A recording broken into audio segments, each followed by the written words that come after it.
HMS Gloucester is the first British warship to dock in Albania for 54 years. The country's been closed to all outsiders for almost 50 years, under a totalitarian dictatorship, the hardest regime in the world, shocking even the hardline communists of the former Soviet bloc. The country rebelled last year, became a democracy just 6 months ago. But it'll take years, not months, to catch up on decades of neglect brought about by a regime which, year after year, spent its money on barbed wire and secret police. Even trees in the street had to be kept short to give the army and police clear lines of fire in the event of war, civil or global. Despite 50 years of isolation, some nurse dreams of outside contact, even secretly learning English. From only the books, but for 50 years not possible to speak with the foreign people. Now maybe we are some poor, but are very lucky because are free and can speak with the foreign peoples. Free, for instance, to advertise, but too poor to buy the product. The average Albanian wage is about £10 a month, worth 20 times that if it can be exchanged for black market US dollars. Begging, often ingenious, is rife. In urban areas, most families live in one room in unfinished blocks of flats. There's no glass to repair windows, no plaster for the walls. Albanian hotels are a traveller's nightmare, but the country shares the same climate as Greece and Italy. The ship's company from HMS Gloucester is advised to be back on board before dark because what street lights there are don't work, sometimes because of damage, but usually because there's no electricity. There's not much of anything in Albania, but foreign aid is beginning to arrive as European governments urge stability in the region. Some $600 million are coming in, but that is only a start. The people themselves have to pick this country up by its bootstraps and make it work.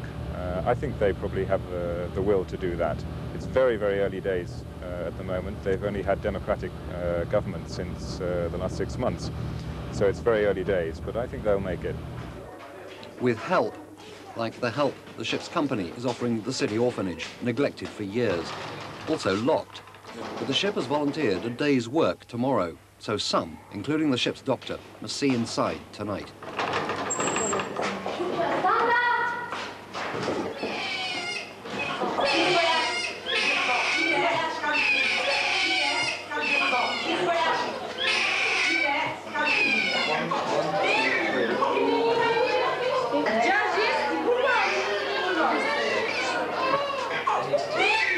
It's overcrowded, dank and dark, and there's an overwhelming smell of urine. That's good. I think this is actually the 1 to 2 year olds and upstairs. Upstairs, it was advised, should be seen tomorrow. Much older children, some mentally handicapped, lived upstairs.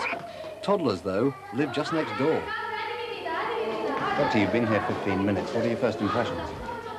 Well, my first impressions are that there's an enormous amount of babies here with not enough facilities, not enough blankets.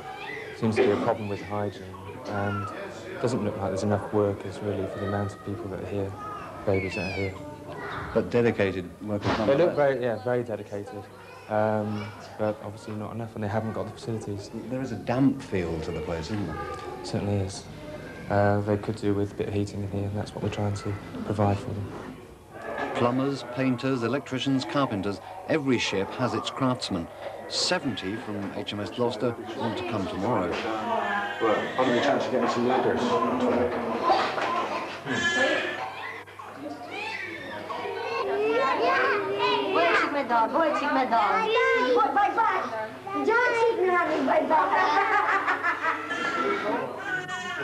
This is Gido. This is Alexandra. This is Lawrence. This is Katie. Starting tomorrow, there'll be so much to do in just 10 hours. The ship has promised a safe electrical supply powered by a generator, a washing machine, painted wards, new door frames, repairs to the walls and furniture, and medical help. The doctor doesn't know it yet, but 2 of these babies have pneumonia. Because there's nowhere to move the children, all of them orphaned or abandoned, the work tomorrow will go on around them. In just one day, a strong bond will develop between strong men of the Royal Navy and defenceless children, a bond some will find hard to break.